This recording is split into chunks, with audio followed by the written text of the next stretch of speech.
Welcome to The Explainer. Today, we're jumping into a way of thinking that's designed to make sense of our incredibly complex and tangled up world. It's called international political economy. So let's get right into it. Think about it. How do you possibly get your head around a moment in history that just draws a massive line in the sand, a moment that separates everything into a before and an after? It feels so huge, so overwhelming, you don't even know where to begin. For a lot of us, this is that exact event, a single, shocking day that sent tremors across the entire planet. Tremors we are frankly still feeling right now. In the absolute chaos that followed, the world just scrambled. Nearly 3,000 people were killed. The entire American aviation system grounded. Then, in a move that was just unthinkable a day earlier, NATO invokes Article 5 for the very first time, declaring an attack on one is an attack on all. A worldwide hunt for al-Qaeda kicked off, and the world was given this very stark choice. Either you are with us or you are with the terrorists. So the immediate question everyone was asking was, what is this? I mean, is it a political crisis? A failure of our intelligence agencies? Is it an economic disaster for airlines and tourism? Or maybe some kind of deep, fundamental clash of cultures? The real answer, of course, was yes. It was all of that and a whole lot more. And this is exactly where our usual ways of seeing the world start to break down. You know, a political scientist looks at 9/11 and sees one story, a foreign policy disaster, a state security problem. An economist looks at the exact same event and sees a totally different story, a huge shock to industry, a collapse in markets, a massive government bailout. The thing is, both of them are right, but neither of them is seeing the full picture. It's like they each have one piece of a giant, complicated puzzle. So to really, truly understand something like this, you can't just look at it through one narrow peephole. You need a much wider lens, a framework that actually lets you see how all these different pieces, the political, the economic, the social, are all tangled up together. And that is precisely what international political economy, or IPE for short, is all about. It's the study of that messy, dynamic, and fascinating intersection where politics and economics crash into each other on a global scale. It's all about that complex interdependence. You could call it the hidden wiring that connects governments, markets, and whole society. One of the great pioneers of IPE, a scholar named Susan Strange, put it in this really beautiful way.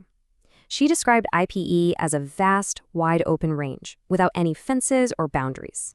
Her point was that we have to stop putting up walls between subjects like politics and economics and sociology. We have to see the world as it really is, interconnected.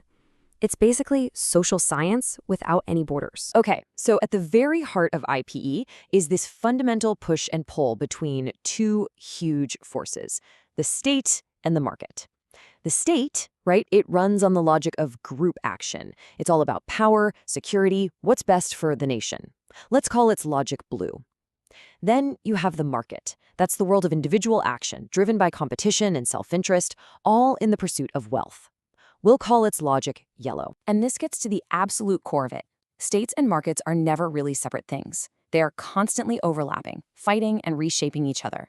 So if the state's logic is blue and the market's logic is yellow, well, then IPE is the study of the world we actually live in, a world made of countless different shades of green. Columnist Thomas Friedman really captured this idea well. He said, "We've moved from a world of walls to a world of webs, these invisible connections that link us all together." IPE gives us the tools to actually see and map out these webs. IP maps these webs using 4 main frameworks. You could almost think of them as the hidden operating systems of our world. First, you have the security structure, which is all about safety and survival. Then there's the production structure. That's who makes what, where, and for whom. Third is the finance structure, controlling how money and credit move around the globe. And finally, the knowledge structure, which is about who controls information, technology, and powerful ideas. All right, so let's circle all the way back to where we started. But this time, let's put on our new 40 glasses of IPE and see what suddenly comes into focus. And boom, suddenly, all those disconnected pieces just snap together into one coherent picture. In the security structure, you see political safety overriding everything else, creating huge new government departments and mobilizing all of NATO.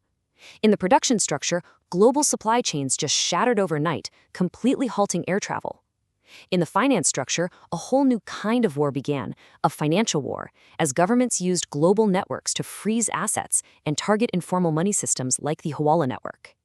And in the knowledge structure, a new era of surveillance was born, kicking off this intense debate about privacy versus security that we're still having today. And that is the power of IPE. See? No single lens could have shown you all of that.